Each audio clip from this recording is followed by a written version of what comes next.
Good morning, and thanks so much for tuning in to Stocks to Watch on BloombergQuint. I'm Mathew. We've got three stocks that are very interesting at the start of trade to talk to you about, and well, it's going to be quite the conversation. Joining me right now is Dharmesh Kant to take you through his opinion on those three stocks. Morning, Dharmesh. The first stock that I wanted to talk to you about is Pheonix Mills, and it's quite the interesting development and something that could have far-reaching consequences for the company as a whole. It signed a non-binding agreement with Singapore's GIC to create strategic real estate platform. The platform will include three of its subsidiaries, which will have basically all of these assets: Phoenix Market City Mumbai, Phoenix Market City Pune, Art Guild House, Phoenix Paragon Plaza, and Centrium. And then GIC is set to acquire 26% stake in Pheonix Mills via a primary infusion and a secondary purchase of equity shares. And that 26% could, at some point in the 12 months after the proposed transaction, rise to 35%. And then finally, the platform could be monetized over the next 3 to 5 years. It could even be converted into a REIT. So, what's your initial opinion on this proposed transaction? Is it a positive from the perspective of Phoenix Mills? And therefore, how do you rate the company? Yeah, good morning, Alex. I think this move is a bit positive as far as Mills Limited is concerned because it will do a equity infusion and debt in the balance sheet will remain where it is. So a low cost iFund is which they will be getting through.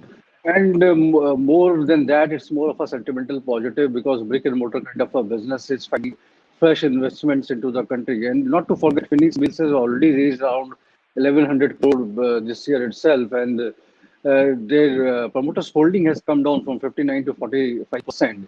As far as my understanding goes, this 26% stake will include Phoenix Mills Limited as well. So they have not defined the contours and the ratios in which this investment will be. If it is only into the subsidiaries, then promoter holding in Phoenix Limited remains where it is. But if it is not so, if some stake they also take in Phoenix Mills Limited, their promoters holding will go down further. And 26% is a sizable stake. Yeah, it gives you a meaningful say into the affairs of the company. So on those count, everything looks quite good. And Phoenix Mills Limited has been generating quite a good cash flow over the long period of years, and it is a long period of over 100 years and 20 years into this business itself. So they are a niche player in the country. Brick and mortar business primarily consists of three divisions. One is the retail outlets, shops through which shopping experience and things happen. The other is food and beverage, and third is entertainment. So food and beverage and entertainment may continue going forward. As far as shopping is concerned, we have to see how after this entire new era shapes up.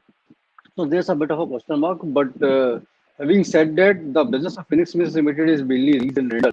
So this annuity income will flow into their balance sheet as at the same time they hold most of the property. The ownership lies with them. And that valuation is the reason why such a kind of a premium is given to Phoenix Mills Limited.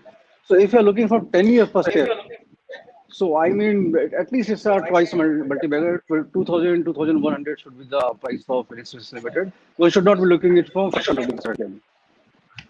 Understood. And of course, we're waiting for further details of the contours of this deal to come through, like you said. But it is a buy from your perspective. Let's go into the second stock, which is an auto company. Of course, auto company is reporting numbers for the month of November, both yesterday and today. Tata Motors has been a rank underperformer from the perspective of the domestic market, but a lot of people have ascribed value to it on account of Jaguar Land Rover. That took a hit about a year back. It has recovered significantly from the lows of the last year. But let's talk about November sales. Total sales up 21%, domestic sales down 4%, commercial vehicle sales down just about 2%. That seems to be quite the recovery. And passenger vehicle sales, I think it is making quite the dent in the passenger vehicle market now.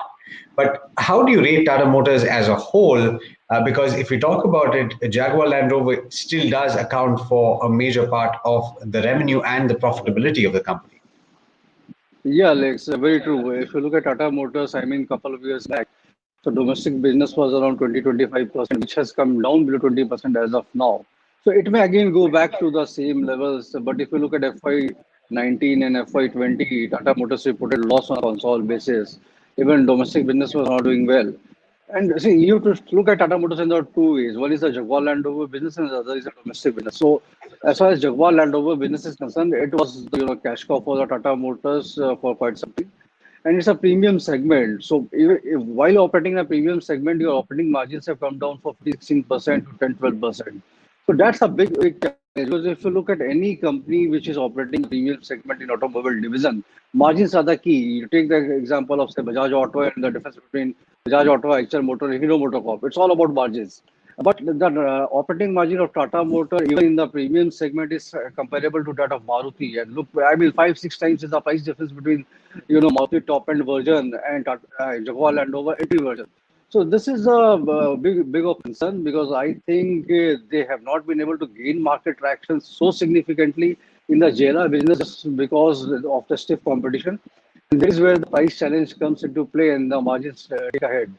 So even after reporting around 3 lakh crores of annual top line, they are not able to manage profits in the bottom line. Whereas Maruti with 30,000 crores of a top line can give you 5,000 crores of a profit.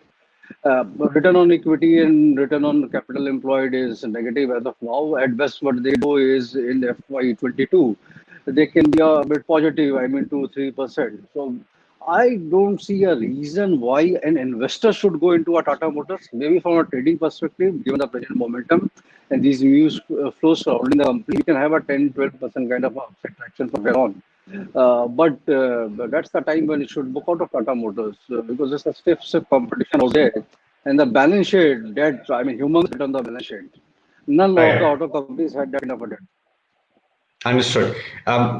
Let's then move to the last counter. So you're saying avoid Tata Motors, but Dr. Reddy's is a counter among the pharma pack that has done significantly well. The latest update, of course, is Yeah. that it has commenced adaptive phase 2 and 3 clinical trials for Sputnik V, the vaccine that it is developing along with Russian Direct Investment Fund.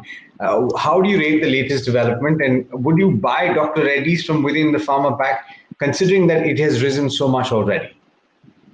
Yeah, what concern, I mean, to be recognized in a right rate because the price action has been very good on Dr. Reddy's and it's the most expensive stock in the pharma space.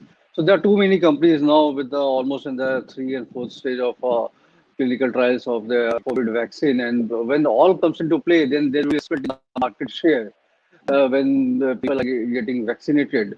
So, to my mind, if you look at the pharma space, or window pharma is still a better bet because if you look at the return ratios of Dr. Reddy, it is 10%, whereas window pharma return on equity is 18%. At the same time, the compounding on the bottom line and top line is far greater than that of Dr. Reddy's.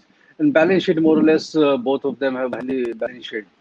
So why you want to buy a stock which is trading at 50 times PE multiple, where you are having a stock which is trading at around 16-18 times PE multiple with a better return on earnings perspective. So my own sense is this is a time. I mean, this news can still give a leg up to Dr. Reddy's, maybe 10% more from here, 5,200, 300 can be the price. But that is a time you should book profit and switch to a better option like Arvindo Pharma in the pharmaceutical space. Absolutely. Well, on that note, thank you so much for joining me this morning, Dharmesh, and for Thank you so much, sharing your Alex. views. Quite the interesting conversation, I thought, this morning. All the best to you. And to you, dear viewer, thank you so much for tuning in. You'll find a lot more on the website, BloombergQuint.com, over the course of today. So do stay tuned.